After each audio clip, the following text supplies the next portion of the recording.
Hello everyone, आप सभी का लेट्स स्टडी टुगेदर में स्वागत है दोस्तों। तो हम कल पढ़े थे लेव वाइगस्की का सामाजिक सांस्कृतिक परिप्रेक्ष्य। तो आज हम दोस्तों पढ़ेंगे भाषा के 3 रूप।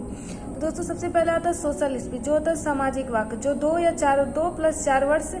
इसका मतलब होता है दोस्तों कि दुनिया में बात करना। मतलब जैसे कि आप जैसे 2 वर्ष के होते हैं या 4 वर्ष के, तो आप अपने परिवार में अपने माँ बाप से या फिर किसी से समाज में एक सोशल इंटरेक्ट करना चालू कर देते हैं। उसके वजह से आता है दोस्तों प्राइवेट स्पीच, जिसे हम निज वाक्य कहते हैं, जो मतलब 3 वर्ष बोल कर खुद से बात करना। जैसे कि दोस्तों एक कमरे में अगर आप आए तो आप अपने खुद से बात कर रहे हैं। जैसे कि आप कोई पजल बना रहे हैं, पजल है तो आप उसको मतलब सेट कर रहे हैं कि ये ऐसे नहीं ऐसे होना चाहिए, या फिर आप कपड़ा फोल्ड कर रहे हैं तो उसमें आप खुद से बात कर रहे हैं, तो वही प्राइवेट स्पीच हो गया दोस्तों। उसके बाद से आता है साइलेंट इनर स्पीच, मौन आंतरिक बात, जो 7 वर्ष का, जिसमें होता है दोस्तों कि मन में बात करना। जैसे कि आप किसी से गुस्सा है, किसी से नफरत हो, तो आप उसे जताने के बाद अपने मन में भी खुद बात कर सकते हैं।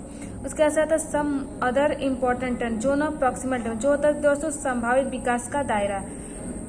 स्कैप फोल्डिंग आता है अस्थायी मदद, टेम्परेरी हेल्प, मतलब कि जहाँ आप मतलब अटक रहे थे कोई चीज, जैसे आपको मैथ की सॉल्विंग नहीं आ रही थी तो सामने वाला आपको मैथ की सॉल्विंग बता दिए, तो वो आपका एक स्कैप फोल्डिंग है। इसको पहाड़ या ढांचा, इसके मतलब बहुत सारे नाम होते हैं।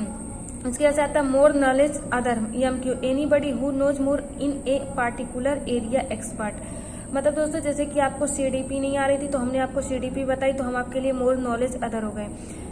और मान लीजिए आपने कहीं और से पढ़ा तो वो आपके लिए मोर नॉलेज अदर हो गए दोस्तों। जो ना प्रॉक्सिमल डेवलप, मतलब इसकी ये हो गया जैसे कि ये आपका कोई एक पॉइंट है, ठीक है। आपका मतलब 30 नंबर का CDP, आपको 15 नंबर का CDP आ रहा है, तो ये जो एरिया हो गया वो आपके लिए ZPD हो गया।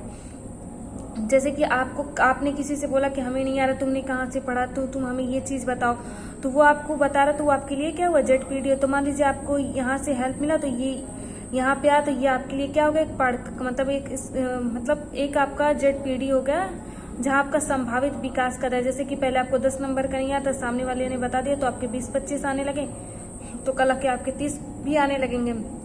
तो वही है दोस्तों, एक क्या stuff learning can do, ZPD stuff learning can do with support, मतलब आपको यहाँ पे आके सपोर्ट मिल गया।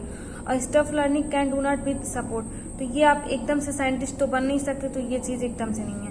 वही है दोस्तों, ZPD is the difference between what a child can do with और विदाउट सपोर्ट। मतलब कि ये दोस्तों कि जो बच्चा है वो खुद के या दूसरों के सपोर्ट से, जो उसके बीच की जो डिफरेंस है वही चीज का ZPD है।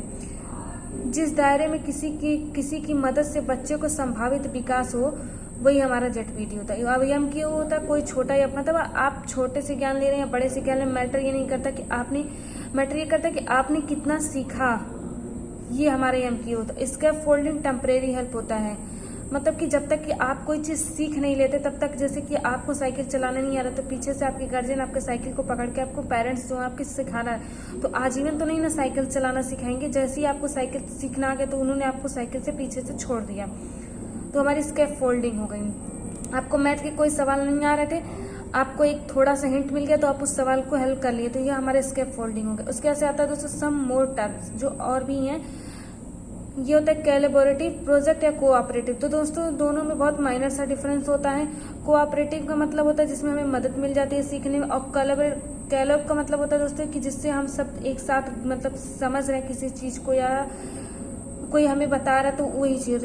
उसके बाद से आता है रेसिप्रोकल, मतलब परस्पर सहपाठी, मतलब जो हम परस्पर एक दूसरे से मतलब सीखते रहते हैं, तो हमारी हो गई रेसिप्रोकल। पीयर का मतलब होता है दोस्तों सहपाठी, जो हम अपने क्लास में या फिर एक दूसरे से के सहयोग से।